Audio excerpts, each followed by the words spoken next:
Il était une fois dans une ville de droite, un monsieur de droite qui rêvait d'amour de droite et qui avait la bite toute gauche. Le matin, il se réveillait en imaginant étreindre fougueusement une créature blonde comme les blés, avec des yeux de biche et des seins comme des soleils. Puis il prit un Kleenex, une douche et son bus pour aller à l'école. Jean-Eudes Kilian Mouchatrou était un enfant de l'amour. Toute sa vie, il avait été élevé dans les principes chrétiens, l'amour d'un Dieu miséricordieux et les braillements de Michel Sardou.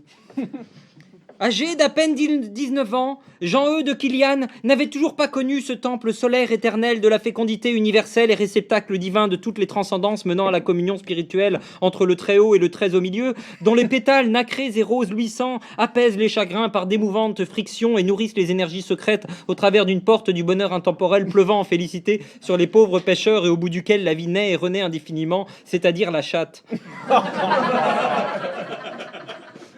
Depuis qu'il était né, et en dépit d'une excellente éducation catholique auprès d'ecclésiastiques conctueux comme des Smarties aux hosties fondant dans la bouche mais pas dans la main, Jean-Eudes Kilian Mouchatrou était demeuré aussi puceau qu'un moignon de lépreux trop court devant un bénitier trop sec, c'est dire s'il n'avait jamais trempé son bout.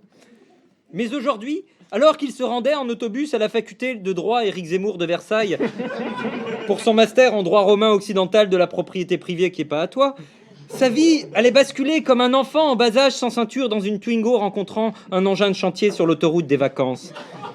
Et paf, l'amour. Car elle était là, dans le bus tout comme lui, le nez haut, le string de tendu et le jean taille basse. Elle était rousse comme des croquettes bœuf saumon et sa peau...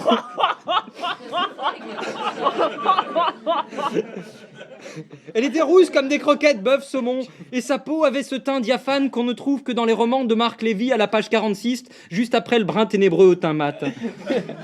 Luna avait 19 ans, elle aussi, et était étudiante en faculté de proctologie des affaires internationales de Versailles. C'est dire si son avenir était à la fois ouvert et bouché.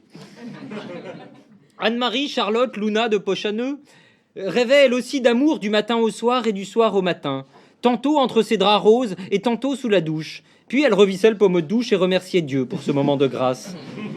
Quand Jean-Eudes Kilian Mouchatrou vit Anne-Marie Charlotte Luna de Pochaneux, il se dit tout de suite que cette phrase était trop longue.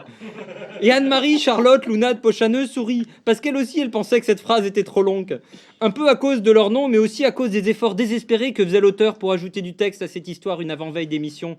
Alors qu'un soleil d'or se couchait sur les plaines désolées, bien qu'on soit le matin, et alors même qu'un vent mauve faisait frissonner les feuillages d'ocre des platanes prisonniers d'un bord de route et d'une description inutile et bavarde, tandis qu'au loin on devinait une pizzeria dans le four duquel étaient 2 pizzas, et que soudain l'une dit à l'autre « Il fait chaud ici !» et l'autre de répondre « Au secours, une pizza qui parle !» Et lorsque Kilian s'approcha, Luna lui dit tendrement « Moi, je la connaissais avec un rabbin. » Kilian rit et Luna rit aussi. Ignorant tous deux la conjugaison au passé simple du verbe rire à la 3e personne du pluriel, ils rigolèrent parce que c'était un verbe du premier groupe. Le string de Luna se détendit un peu, tandis que Kilian se raidit. Il posa sa main sur la main de Luna et lui dit qu'elle était comme un rayon de soleil, qu'elle était sûrement celle qu'il avait toujours attendue, et lui demanda comment on faisait rentrer 4 éléphants dans une 2 chevaux.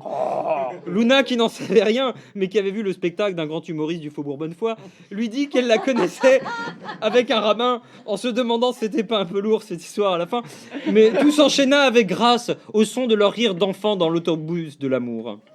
Quand ils furent tout près de s'embrasser, Jean-Eudes Kilian Mouchatrou plongea son regard dans celui d'Anne-Marie Charlotte Luna de Pochaneux et lui murmura à l'oreille l'histoire des 2 putes qui sont dans l'ascenseur, et il y en a une qui dit à l'autre « Tu trouves pas que ça sent... » Et Luna la coupa en lui disant qu'elle la connaissait avec un rabbin. Et s'ensuit un long baiser langoureux avec leur langue qui tourne à l'intérieur, un peu comme s'ils cherchaient constamment à maximiser la surface des papilles gustatives en contact au travers d'une interface salivaire dont les variations d'épaisseur et de viscosité engendrent une diversité de sensations propres à en déclencher chez les individus de sexe opposé une sécrétion d'endorphine faisant temporairement oublier la vacuité du monde, la douleur de vivre et l'angoisse de la mort au sein de ce stratagème inventé pour perpétuer l'espèce et qu'on appelle l'amour. Quand l'autobus s'arrêta, Kilian et Luna n'étaient plus les mêmes. Hier encore, 2 inconnus, et ce matin, sur l'avenue, 2 amoureux tout étourdis par quelque chose d'absurde et de fascinant, comme une émission d'Hanouna, mais digne et de bon goût, donc rien à voir en fait. N'y tenant plus, Kilian lui dit ces mots qui résonnèrent longtemps dans la tête et dans le cœur de Luna. « Bon, bah, moi je vais par là, et toi ?» Et elle lui répondit alors, moi aussi, je vais de l'autre côté. Et Kylian lui répondit qu'il la connaissait avec un rabbin. Alors ils s'embrassèrent encore, comme tous les jeunes gens qui n'ont rien à se dire quand cognent si fort leur cœur afin de surpressuriser certains organes aux propriétés hydrauliques étonnantes. Comme elle devait partir, elle lui dit « Appelle-moi au 06 95 79 56 26. » Ça fait...